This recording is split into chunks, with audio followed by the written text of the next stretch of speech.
السلام علیکم، کیسے ہو آپ سب؟ آپ ہیں اس وقت میرے چینل عریشہ ناولز پہ اور میں ہوں عریشہ۔ آج ہم اپنے ناول کی ہاف سینچری کمپلیٹ کر چکے ہیں، میرا مطلب 50 ایپیسوڈز ہونے والی ہیں آج، اور باقی باتیں بعد میں، پہلے سٹارٹ کرتے ہیں۔ ویسے ہی آج نا بہت زیادہ لیٹ ہو گئی ہوں میں، خیر لیٹ تو میں روز ہی ہوتی ہوں، اب تو آپ لوگوں کو عادت ہو گئی ہوگی، خیر کوئی بات نہیں، ہو جاتا ہے کبھی کبھی۔ چلیں آج سٹارٹ کرتے ہیں۔ دوست دارم قسط نمبر 50، تحریر عریض شاہ۔ اس کی آنکھوں میں بے یقینی ہی بے یقینی تھی، یقیناً وہ اس کی بات کو سمجھنے کی کوشش نہیں کر رہی تھی۔ زرنیش نفی میں سر ہلاتے اس کے قریب سے اٹھنے ہی لگی تھی کہ سنان نے اس کا ہاتھ پکڑنا چاہا۔ دور رہیں مجھ سے، کوئی تعلق نہیں ہے میرا آپ کے ساتھ۔ آپ نے مجھ سے اتنی بڑی بات چھپائی، مجھے ایک سیکنڈ بھی آپ کے ساتھ نہیں رہنا، دھوکہ دیا ہے آپ نے مجھے۔ دور ہو جائیں میری نگاہوں سے، نفرت ہے مجھے آپ سے۔ وہ غصے سے اسے دھکا دیتی ہوئی کمرے سے باہر جانے لگی تھی کہ اچانک سنان کی آنکھ کھل گئی۔ اس کا چہرہ پسینے سے شربور تھا۔ اس کے بالکل قریب زرنیش گہری نیند میں سو رہی تھی۔ اس نے ایک پرسکون سانس کھینچا اور زرنیش کے قریب ہوتے ہوئے اسے اپنی باہوں میں بھیج کر اپنے سینے سے لگا لیا۔ سنان سائیں، یہ کوئی وقت ہے کیا رومانس کرنے کا؟ سو جائیں، رات کے 2:45 بج رہے ہیں، صبح ہونے والی ہے۔ اس کے چہرے پہ اپنا نازک سا ہاتھ رکھتے ہوئے وہ بے حد مدھم آواز میں بولی، جبکہ اس کے چہرے پہ آیا پسینہ دیکھ وہ بے حد پریشان ہو گئی تھی۔ میں تمہیں اپنے بے حد قریب محسوس کرنا چاہتا ہوں، میرے پاس رہو، بہت پاس۔ وہ اسے اپنے مزید قریب کرتے ہوئے اس کے کان میں سرگوشی نما آواز میں بولا۔ زرنیش نے مسکراتے ہوئے اپنا سر اس کے سینے سے لگایا اور اس کے گرد باہیں پھیلاتے اس سے لپٹ گئی۔ اتنا قریب یا اور قریب آؤں؟ وہ اس کے کان کے قریب شرماتی ہوئی آواز میں گنگنائی تھی۔ اور کتنا قریب آ سکتی ہو تم؟ اس کے چہرے پر جا بجا اپنے لبوں کا لمس چھوڑتا وہ اس سے سوال کرنے لگا۔ اگر آپ کہیں تو آپ کے دل میں چوکری لگا کر بیٹھ جاتی ہوں۔ وہ شرارت سے اس کے دل کے مقام پر اپنے لب رکھتے ہوئے بولی تو سنان کے لبوں پر مسکراہٹ آ گئی۔ مجھ پر کتنا یقین کرتی ہو؟ اس کے نازک وجود کے گرد اپنی باہیں پھیلائے وہ اس سے سوال کرنے لگا۔ مجھے خود سے زیادہ آپ پر یقین ہے۔ میرے والدین نے مجھے آپ کے نکاح میں دیا ہے اور میرے والدین کا فیصلہ کبھی غلط نہیں ہو سکتا۔ اور اب صرف نکاح کا رشتہ نہیں ہے میرا آپ کے ساتھ، دل کا رشتہ ہے، جذبات کا رشتہ ہے، محبت کا رشتہ ہے، اور یہ سارے رشتے مجھے آپ پر یقین کرنے پر مجبور کرتے ہیں۔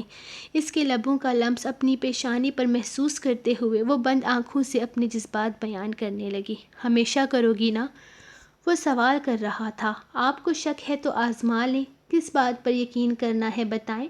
آپ جو کہیں گے وہی صحیح ہے، مجھے یقین ہے، وہ بند آنکھوں سے بولتی۔ لائٹ بلب کی روشنی میں وہ اس کا معصوم سا چہرہ دیکھتے ہوئے اسے اپنے آپ میں قید کر گیا۔ بہت پیار کرنے لگا ہوں تم سے زرنیش، بہت زیادہ۔ تمہارے بنا رہ نہیں پاؤں گا اب میں کبھی بھی نہیں۔ تم جان ہو میری، لیکن نہ جانے کیوں مجھے لگتا ہے جلد تم مجھے چھوڑ کر چلی جاؤ گی۔ یہ سب کچھ ختم ہو جائے گا اور اس کے ساتھ ساتھ سنان شاہ بھی ختم ہو جائے گا۔ وہ اسے دیکھتے ہوئے بولا، بے حد اداسی سے بول رہا تھا، جب اچانک ہی زرنیش نے اس کے ہاتھوں پر اپنا نازک سا ہاتھ رکھ دیا۔ اللہ نہ کرے، کیوں ایسی نا امیدی کی باتیں کر رہے ہیں؟ نہ جانے کیا کیا سوچتے رہتے ہیں۔ ایسا کچھ نہیں ہوگا اور کبھی نہیں ہوگا۔ اس کے سینے میں اپنا سر رکھتے ہوئے وہ سختی سے بولی تو سنان نے اسے خود سے لگاتے ہوئے اس کے ماتھے کو چوما اور خود بھی آنکھیں بند کر گیا۔ آسان نہیں تھا زرنیش کو کچھ بھی بتانا۔ وہ نازک سی لڑکی ٹوٹ کر بکھر جاتی اور شاید سنان شاہ اسے کبھی بھی جوڑ نہ پاتا۔ یہ اعتماد کا رشتہ تھا اور وہ اس رشتے کو خراب نہیں ہونے دے سکتا تھا۔ اسے یہ سب کچھ بہت سوچ سمجھ کر ہینڈل کرنا تھا۔ وہ بہت کوشش کے باوجود بھی زرنیش کو کچھ بھی بتا نہیں پا رہا تھا۔ زرنیش اسے چھوڑ جائے گی، یہ خیال بھی اس کے لیے سہانے روح تھا۔ اسے کھونے کے خیال سے وہ بہت ڈرنے لگا تھا۔ ان چند دنوں میں ہی وہ اسے بے حد چاہنے لگا تھا کہ اس سے دور جانے کا خیال بھی اسے ڈرا گیا تھا۔ وہ اسے کچھ بھی نہیں بتا رہا تھا، لیکن وہ چپ بھی نہیں رہ سکتا تھا۔ اسے کچھ نہ کچھ تو کرنا تھا۔ نہ جانے حقیقت جاننے کے بعد زرنیش کس طرح سے ری ایکٹ کرے گی، لیکن اب وقت آ گیا تھا کہ وہ اسے سب سچ بتا دے، اور وہ اسے کل ہی سب کچھ بتا دینا چاہتا تھا۔ کل وہ اسے اپنے ساتھ اسی پہاڑی پر لے کر جانے والا تھا جہاں یہاں آنے کے بعد وہ سب سے پہلے گئے تھے۔ زرنیش کو وہ جگہ بے حد پسند تھی۔ اس نے سوچا تھا وہیں جا کر اسے سب کچھ بتائے گا۔ وقت اور حالات کے ساتھ وہ اسے اپنی ساری سچویشن بتائے گا تو اسے یقین تھا زرنیش اس پر ضرور یقین کرے گی۔ اس نے سوچا تھا کہ وہ اسے کچھ بھی نہیں چھپائے گا، کیونکہ اسے یقین تھا کہ اس سارے معاملے میں وہ بے قصور ہے۔ وہ تو اس سب کے بارے میں کچھ جانتا بھی نہیں تھا۔ وہ صرف مسکان کی مدد کرنا چاہتا تھا، کیونکہ اپنی وجہ سے وہ کسی لڑکی کو یوں بے گناہ مرتے نہیں دیکھ سکتا تھا۔ مسکان کی خاطر اس نے اتنا بڑا قدم اٹھا لیا تھا، کیونکہ وہ اس گناہ کا حصہ نہیں بننا چاہتا تھا جس گناہ کا حصہ وہ لوگ اسے بنانا چاہتے تھے۔ لیکن تب اسے اندازہ نہیں تھا کہ مسکان بعد میں اتنا سب کچھ کرنے پر آ جائے گی۔ کیا کر رہی ہو در؟ کیوں بار بار بلینکٹ کھینچ رہی ہو؟ اس کی آنکھ تیسری بار کھلی تھی اور وہ پورے یقین سے کہہ سکتا تھا کہ در جاگ رہی ہے اور یہ سب کچھ جان بوجھ کر کر رہی ہے۔ بار بار بلینکٹ اس کے اوپر سے کھینچ کر اتار دیتی اور خود پر لپیٹ لیتی۔ 3 بار دارم سائیں اس سے لے کر خود پر ڈال چکا تھا، لیکن ہر بار کھینچے جانے پر اس نے اٹھ کر الماری سے دوسرا بلینکٹ نکالا، لیکن شاید در کو یہ بھی منظور نہ تھا۔ ابھی تھوڑا ہی وقت گزرا تھا کہ دوسرا بلینکٹ بھی وہ کھینچ چکی تھی، جس پر دارم کو مجبوراً آواز اٹھانی پڑی۔ کیا ہے دارم سائیں؟ کیوں تنگ کر رہے ہیں مجھے؟ آدھی رات کو سکون سے سونے دینا مجھے۔ ایک تو یہ بلینکٹ اتنی چھوٹی سی ہے، یہ تو مجھ پر بھی پوری نہیں آتی، اور آپ بھی اسی میں آ رہے ہیں۔ کیسے گزارا ہوگا ہم دونوں کا؟ وہ فل معصومیت سے اسے دیکھتے نیند بڑی آنکھوں آواز سے بولی۔ جانم سائیں میں دوسری نکال کر لایا ہوں، اور خیر سے اتنی بڑی ہے کہ ہم دونوں اس میں آسانی سے کور ہو جاتے ہیں۔ اس کی معصومیت پر وہ اسے گھورتے ہوئے بولا۔ اچھا ایسی بات ہے؟ مجھے تو ایسا نہیں لگتا۔ یہ ساری بحث ہم صبح کر لیں گے، اس وقت مجھے سخت نیند آ رہی ہے۔ وہ خود پر بلینکٹ اچھی طرح سے ڈالتے ہوئے اسے ٹھینگا دکھا گئی تھی۔ مطلب یہ ہے کہ تم مجھے سردی میں مارنا چاہتی ہو؟ وہ بیڈ پر لیٹتے ہوئے اس سے سوال کرنے لگا، جس پر وہ کھلکھلائی تھی۔ اتنی بھی سردی نہیں ہے کہ کوئی اس سردی میں مر جائے، اور ویسے بھی آپ نے مجھے گول گپے نہیں کھلائے تھے۔ اب بھگتیں سزا۔ وہ دانت دکھاتی اسے کافی معصوم لگی تھی۔ تو اچھا، تو یہ بدلہ لیا جا رہا ہے؟ اچھی بات ہے، لو بدلہ، میرا کیا جاتا ہے، میں تو بغیر بلینکٹ کے بھی سو جاؤں گا۔ واقعی آج اتنی سردی نہیں ہے، اور کمرے میں ہیٹر بھی چل رہا ہے، تو کوئی مسئلہ نہیں ہوگا، لیکن گول گپے نامی چیز تمہیں کبھی دوبارہ نہیں ملے گی۔ وہ اسے دھمکی دیتے ہوئے آنکھیں بند کر گیا، جبکہ در نے اسے گھور کر دیکھا تھا، لیکن اس کے گھورنے کی پرواہ نہ دارم شاہ نے پہلے کی تھی اور نہ ہی آج کی تھی۔ وہ یوں ہی آنکھیں بند کیے آرام سے پڑا رہا، جبکہ در اسے گھورے جا رہی تھی۔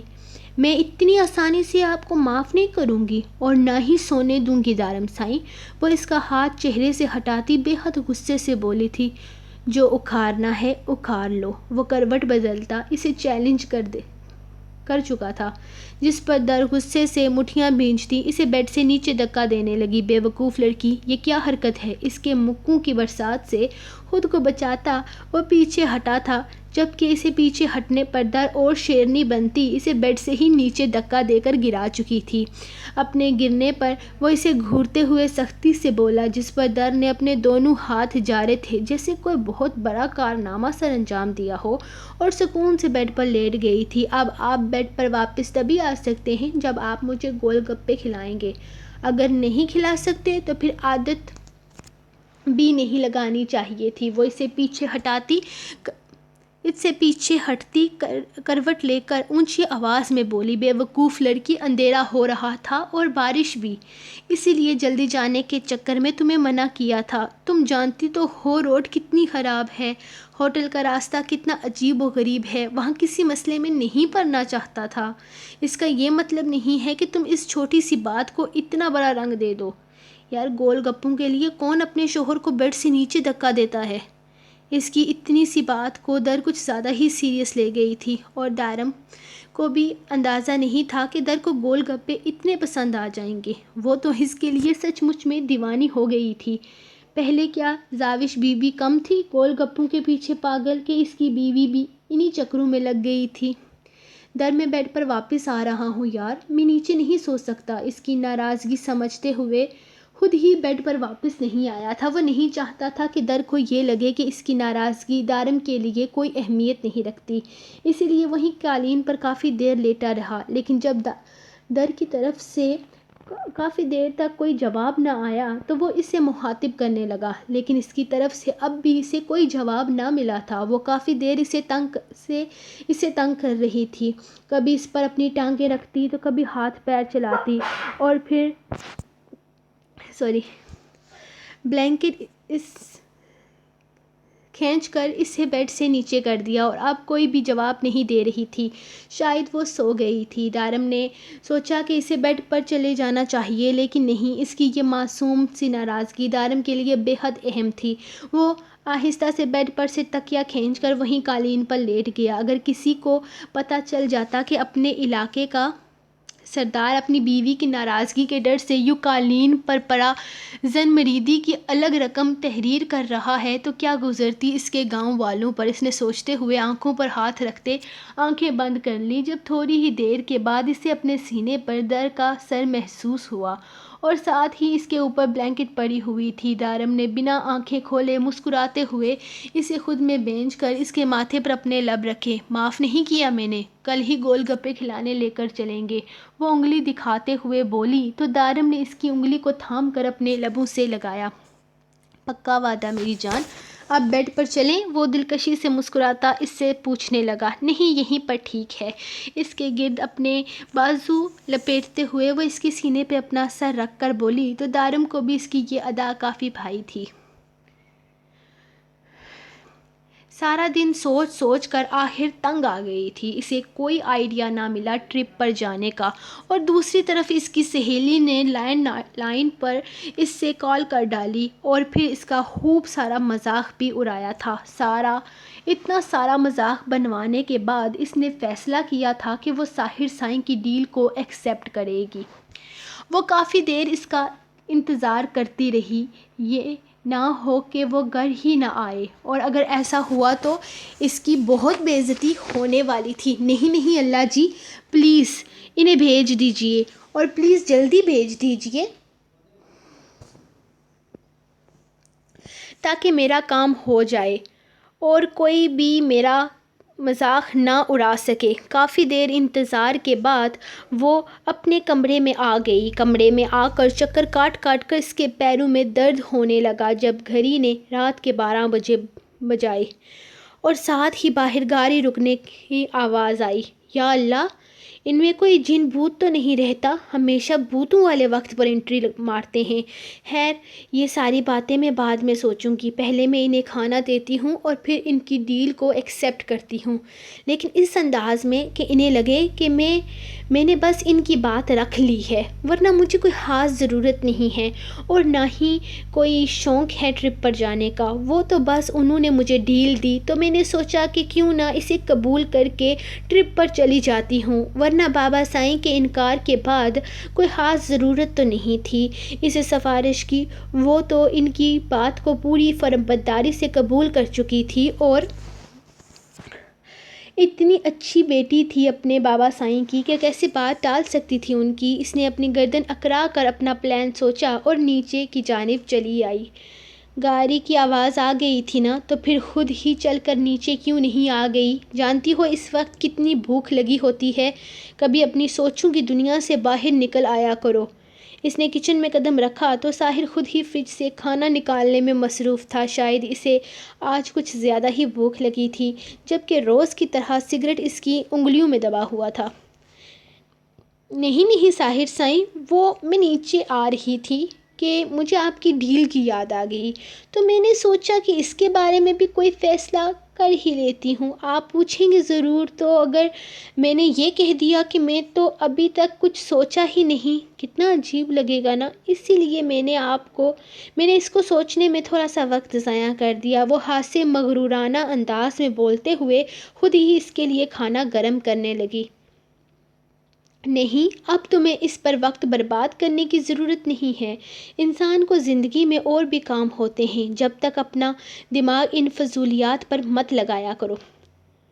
میں نے تمہیں کہا تھا نا کہ اس ڈیل کا ایک مقررہ وقت ہے اور تم اپنا وقت ضائع کر چکی ہو۔ اب وہ ڈیل میرے لیے کوئی اہمیت نہیں رکھتی، اس لیے تمہیں بھی اپنا وقت برباد کرنے کی ضرورت نہیں ہے۔ 3 دن کے بعد تمہارے کالجز واپس سٹارٹ ہوں گے، تو اپنی پڑھائی پر دھیان دو۔ یہ پیپرز ہو جائیں تو میں رخصتی کی بات کروں گا، اور تب تک کھانا ٹھیک سے بنانا سیکھ لو۔ روز کسی نہ کسی چیز میں نمک تیز کر دیتی ہو۔ مجھے بیوی چاہیے۔ تھوڑی سلجھی ہوئی، کیونکہ الجھا ہوا میں خود ہوں۔ وہ اس کے بے حد قریب کھڑا اپنی بات کرتے ہوئے اس کی جانب مڑا اور اس کے بالوں کی لٹ کو انگلیوں میں لپیٹتے ہوئے آہستہ سے اس کے کان کے پیچھے کرتا اسے گھبراہٹ میں مبتلا کر گیا تھا۔ لیکن ڈیل، اسے اپنے بے حد قریب محسوس کرتے ہوئے وہ سرگوشی نما آواز میں بولی، تو ساحر سائیں کی گھنی مونچھوں تلے انابی لبوں پر مسکراہٹ آ کر غائب ہوئی۔ اب ڈیل نہیں، رخصتی ہوگی جان من۔ تم نے اپنا وقت برباد کر دیا۔ میں نے کہا تھا نا، یہ آفر محدود مدت کے لیے ہے۔ اس بار وہ باقاعدہ دلکشی سے مسکرایا تھا۔ لیکن آپ نے تو کہا تھا یہ نشہ۔ وہ اسے بدلتے دیکھ کافی پریشان ہوئی تھی۔ اس کی ساری عقل نکل چکی تھی۔ قطرہ قطرہ نشہ کرنے سے بہتر ہے کہ بندہ ایک بار فل ڈوز لے کر مدہوش ہو جائے۔ اور ویسے بھی کچھ نشے مکمل کرنے میں مزہ آتا ہے، اور میں اس نشے کو مکمل کرنا چاہتا ہوں۔ اس کی تھوڑی کو اپنی انگلی سے اوپر کرتے ہوئے وہ انگوٹھے سے اس کے نازک گلابی لبوں کو چھوتا خمار آلودہ الفاظ میں بولا۔ اس کا بہکا لہجہ اسے گھبراہٹ میں مبتلا کر گیا تھا۔ اس کی ریڑھ کی ہڈی بری طرح سے سنسنائی تھی۔ وہ لرز کر اس سے دور ہٹی، چہرہ جیسے خون چھلکنے کو تھا۔ اس کا گھبرایا سا روپ ساحر سائیں آنکھوں سے اپنے دل میں اتار رہا تھا۔ اس کا مطلب ہے میں ٹرپ پر نہیں جا سکوں گی؟ وہ نظریں زمین پر گاڑے اس سے سوال کر رہی تھی۔ اب ہم سیدھا ہنی مون پر جائیں گے معصوم لمبڑی، وہ دلکشی سے مسکرایا۔ آپ کھانا کھا لیجیے گا، مجھے بہت سخت نیند آ رہی ہے۔ وہ پلیٹ میز پر رکھتے ہوئے جلدی سے کچن سے بھاگ گئی تھی، جبکہ ساحر کے قہقہے کی آواز اسے سیڑھیاں چڑھتے ہوئے دور تک سنائی دی۔ جبکہ اس کی آواز سنتے زاوش کے چہرے پر بھی ایک شرمیلی سی مسکراہٹ آ گئی تھی۔ سو گائز، یہ رہی آپ لوگوں کی ایپیسوڈ۔ آج روز کی طرح آج بھی لیٹ، اور انشاءاللہ کل بھی لیٹ ہی ملے گی، کیونکہ میں جلدی نہیں لکھ سکتی، میں لیٹ ہی لکھوں گی، اور آپ کو روز لیٹ ہی ملا کرے گی۔ میں جتنے بھی وعدے کر لوں، جتنا بھی وہ کہہ لوں کہ روز میں جلدی دوں گی، یار میں لیٹ ہی ہو جاتی ہوں۔ میں کیا کروں؟ میں ہوں ہی تھوڑی آلسی سی، تھوڑی سست سی، اور مجھے پتہ ہے آپ لوگوں کو اپنی سست سی رائٹر بھی قبول ہی ہے، اور فیس بک والوں کو ٹائم پر ایپیسوڈ مل جاتی ہے۔ اور آپ بھی یار لائک کیا کرو۔ ویسے بھی آپ لوگوں کے لائکس دیکھ کر نا یہاں لوگوں کا بڑا برا حال ہے، اور میں لوگوں کے برے حال دیکھ کر بڑی خوش ہوتی ہوں۔ تو آپ لوگ لائکس دیا کرو، زیادہ سے زیادہ لائکس دیا کرو، کیونکہ آپ لوگوں کے لائکس، کمنٹس اور شیئرنگ اور یہ سب دیکھ کر نا لوگوں کو بڑا وہ ہو رہا ہے۔ انشاءاللہ بعد میں کسی دن لائیو آ کر بتاؤں گی۔ فی الحال کے لیے دیں اجازت۔ اب یہ ویڈیو اپلوڈ کرنے میں بھی 1 گھنٹہ لگ جائے گا۔ میرا کوئی قصور نہیں ہوتا، میں 1:30-2 بجے تک لکھ کے فارغ ہو جاتی ہوں، لیکن یہ جو بیچ میں ہوتی ہے نا اپلوڈنگ ٹائمنگ، یہ بڑی بری ہوتی ہے۔ یہ جلدی پوسٹ ہی نہیں ہوتا۔ میں اتنی کوشش کرتی ہوں، فیس بک والے بڑے اچھے ہیں، بس پوسٹ کرے اور پوسٹ والا بٹن پریس کر دیا اور بس وہ فٹافٹ اپلوڈ ہوگی، اور یہاں پر 2 گھنٹے لگ جاتے ہیں صرف اپلوڈ ہونے میں۔ حال میں میرے نیٹ کی سپیڈ بہت سلو ہوتی ہے رات کے اس وقت، اور دوپہر میں کوشش کرتی ہوں کہ میں ریکارڈنگ کر لوں، لیکن اتنی زیادہ نوائز ہوتی ہے، ہر طرف سے آواز ہی آواز، آواز ہی آواز، اور پھر ایسی آواز میں اپنی آواز میں وہ گڈ مڈ ہو جاتا ہے۔ کبھی کبھی وہ ہیڈ فری ٹوٹیاں لگا کر، میں تو ٹوٹیاں ہی بولتی ہوں، تو لگا کر میں اس کو کرتی ہوں ریکارڈ، تو میری اپنی آواز مجھے اتنی گندی سی لگتی ہے کہ اس میں بھی نہ سے جب وہ نہیں وائر اس کی ہلتی ہے نا، تو وہ کھر کھر کر کے اتنی عجیب سی آواز آ رہی ہوتی ہے، تو وہ بھی مطلب مزہ نہیں آتا ریکارڈنگ کرنے میں۔